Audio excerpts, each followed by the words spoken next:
अस्सलामुअलैकुम सामीन, 14 ज़िलहिज्जा की तारीख़ शुरू हो चुकी है। 13 जुलाई है। सोशल इंडिया न्यूज़ में आपका खैर मक़दम है। ख़बर का उन्वान है, श्रीलंका के सदर राजपक्षे को मालदीव में भी पनाह नहीं मिलने वाली है। ख़बर थोड़ी तफसील से सुन लें। रात 12 बजे श्रीलंका के सदर अपने मुल्क से भाग गए हैं। उनका नाम है राजपक्षे गोटबाया। वो भाग गए हैं। भागकर मालदीव में पनाह लेने की कोशिश की है।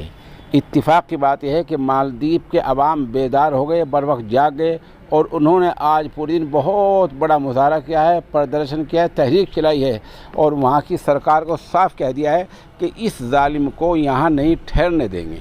आपको पता है कि श्रीलंका के जो सदर भागे हैं ये वही है जिसने कोरोना में तमाम लोगों के लिए बिला लिहाज मजहब मुर्दों के जलाने का फरमान सादिर कर दिया था। ये मुस्लिम मुखालिफ सदर है और ये अब मुस्लिम मुल्क में मालदीव में पनाह लेने के लिए कोशिश कर रहा है जहाँ मुस्लिम अक्सरियती लोग रहते हैं।